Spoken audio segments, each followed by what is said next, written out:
I'm the chairman of the Pawtucket School Committee. How do we feel? I'm still mad because of what we have to keep in. We got to keep in mind why we're here. Over 500 students in the city of Pawtucket are out of a $50 million school building. They're not with their teacher. They're not doing face-to-face in-classroom learning because of a mechanical error, not for the first time, but for the second time. So, leaving this meeting, I'm mad. I'm still very angry that this is happening to our children in our city. But then there's also this part. A team came together, they worked it out, we have a plan going in place, we had a mitigation plan that took a couple of days to get in line. By the end of this week, we should have children back in this school. So I'm pleased with that. That part makes me happy that kids, we have a light at the end of the tunnel. And can you just reiterate that plan and like how are families going to be ensured that their children are going to be safe going into this building on Friday?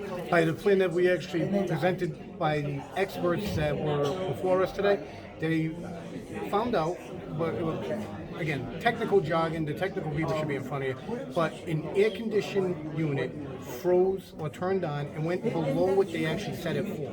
It went down to, one of the readings had it at 17 degrees.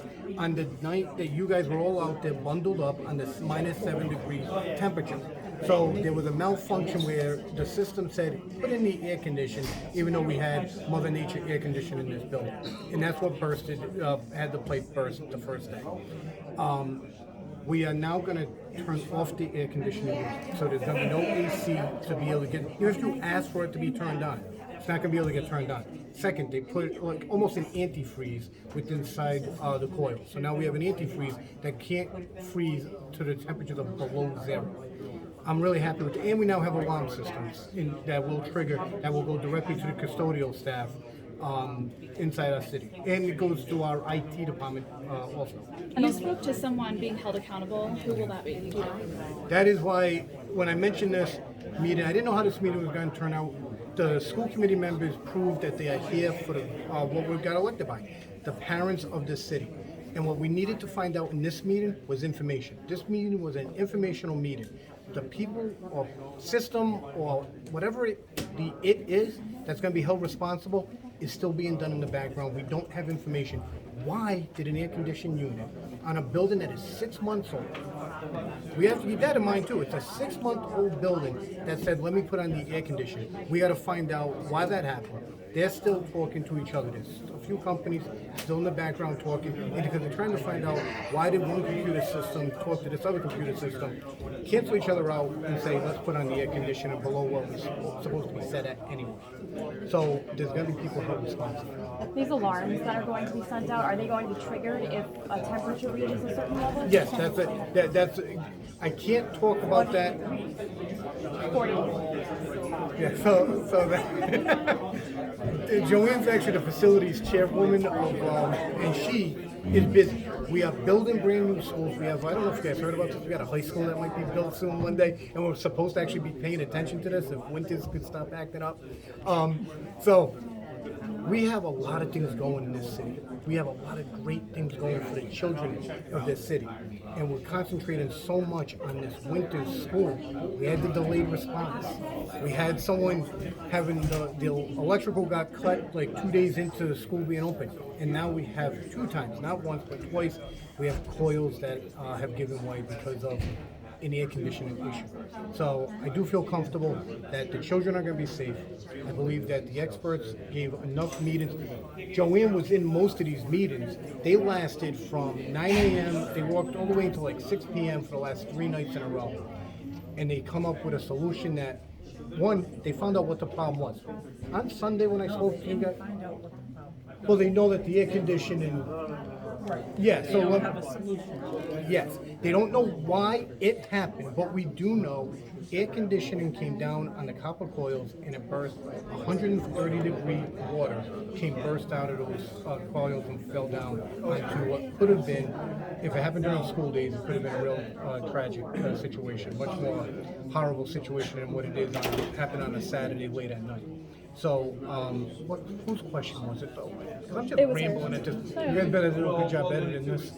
This guy doesn't. He's playing me live, so I'm feeling, but who had the question though? That Your was me with question? the alarms, yeah. Oh, the alarms. Yes, sir. It's gonna go at 40, but again, Joanne, do you wanna step in and talk about the alarms? Are they visually going to be inspecting these coils, or how? They are actually on ladders taking the coils down and looking at them. So what they explained to me is that if the coil was affected, there would be a bubble or discoloration in the metal, and being none, then their inspection is complete. They can't be, they said something about they were unable to do pressure testing on them, but I asked, so. But we don't have a pressure But they are. system. Yeah, we don't Yeah, have it's that type not of a pressure system, so they're actually looking at the physical coil, and they are taking them all down, putting them back up. We have it on video that you clearly asked last meeting for them to inspect these coils, test them. I asked them 3 weeks ago. It's the first one went down, and they blamed it on our staff for leaving a window open. I said, I want all the coils looked at. So are they going to be held responsible for the second one? They're responsible for the first two. So none of this comes at the expense of the taxpayers in the city of Pawtucket. So Gilbane and their people have handled all of the structural damage that has occurred. The trust, who is our insurance company, if you tip the building upside down, anything that moved in that building is covered by the trust. So all of the curriculum, all of the tables, all of the chairs, all of the nooks and crannies that we put in there, everything is covered by the trust.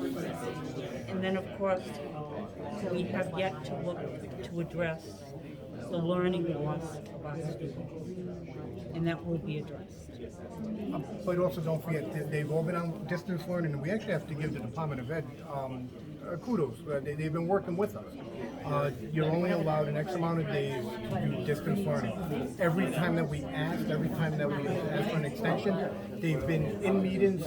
They've given us not only the assistant commissioner, I think the commissioner herself has actually been in communication with our superintendent, and they've been very, very helpful, understanding, and as accommodating as possible, because when it comes to distance learning, at least we were able to give that, provide that. So when you're talking about loss, educational loss, we mitigated that too, because again, our team came together. Our superintendent, Lisa Ramsey, has done one heck of a job, because she had a lot of fronts that she had to handle. So last Thursday, as an example, 173 students went with our teachers down to the Boys and Girls Club for the day. And they got to do play activities, but they also got to do educational activities, get educational support. Those type of supports will continue within the school, whether it be an after-school program. In some manner, they will select the students that need the assistance, and they will make sure that they get it, so we can mitigate the learning loss. You spoke about being angry. I mean, this is a $50 million school that's brand new, all these issues. What do you say to the community? I mean, the taxpayers paying for this bill. Absolutely. That's another part that I'm mad at. I'm mad on two fronts. One, we have students. We got to keep remembering these are children that should be in this building. That should be actually with their classroom teacher. Should be with their classmates. They should be student learning inside their classrooms. But then Joanne alluded to, when you ask about who we're going to hold responsible, tonight I'm not going to sit here and tell you that we're going to hold whoever it is responsible. We don't know who it is, but they are going to be held responsible, because the taxpayers will not be on the hook for this type of issue. We have no idea what happened to get to this point with two. Not one. One can happen. Two, now it's not just a coincidence. It's something wrong with either a system or the unit itself? Especially when we were told it will not happen again. Yeah. At the last meeting. Yeah. We were there, they said it wouldn't happen again, and a week later it did. So when you ask, I said I'm mad. I am mad. I'm mad on two fronts, and I have to be mad for the taxpayers of this city. The taxpayers deserve better from the builder, from the supplier, but that's, we're not here to announce who that person is. I don't think that we're just out here trying to get, this isn't a one-time thing. You heard tonight, we are gonna put it on our agenda every single month, winter's update. We are gonna hold whoever is responsible for this tragedy, this disruption. We're gonna hold them accountable, whoever them is. So we're gonna find out who they are. Just to confirm, how many classrooms are 23. Wait, I was gonna say, what's the, let her finish the question. We're already damaged, but only 2 will be out of service. And then they're in OTPT classes, they've been moved down there, and a teacher's lounge. that 23 between first and second time? Yeah, well, it was actually in the same corridor. So it was all of them, 23, the first time. And then the second time it was just 3. It went across the hall and down. So there were just 3 there. So all of those, except where they burst, 2 rooms that burst, which is at the end of the corridor. Those 2 classrooms will be out of service. And talk about holding the people accountable. At the meeting yesterday that we attended, all these professionals were at the table, and they were talking their technical jargon. I work in public safety, I don't understand what they were speaking about. So at one point I asked, do you feel comfortable sending your child to the school? And there was deafening silence. And I said, I am not hearing an answer. You guys are the ones that are supposed to give me the answer to that question before I can let the superintendent go with a plan to try to open up the school. For some reason that triggered well, we don't know who. They started doing the pointing this way. So we are gonna find out who the finger's gonna end up being pointed at, and we're gonna hold that person accountable, or that company. Could be the company, we're gonna hold them accountable on 2 fronts, and it's the children not being in the schools, the staff not being in the schools, and for the taxpayers of this city. But I do wanna say one thing, is that, in light of poor circumstances, Gilbane came in with their staff, and they did an amazing job of finishing a full width of 23 classrooms and putting it to rights as far as painting, replacing sheetrock, putting in new coat-based boards. The trust has Clean Care as their cleaner. They came in, they threw out all the damaged materials, they emptied every single desk, packed them up in the little boxes for the kids, cleaned their desks, cleaned the chairs, cleaned the floors, the windows have been done. So, as bad as the situation was, they fixed it to the best of their ability for the students to come back to school. That was the silver lining. Everything has Can I have you state and spell your first and last name?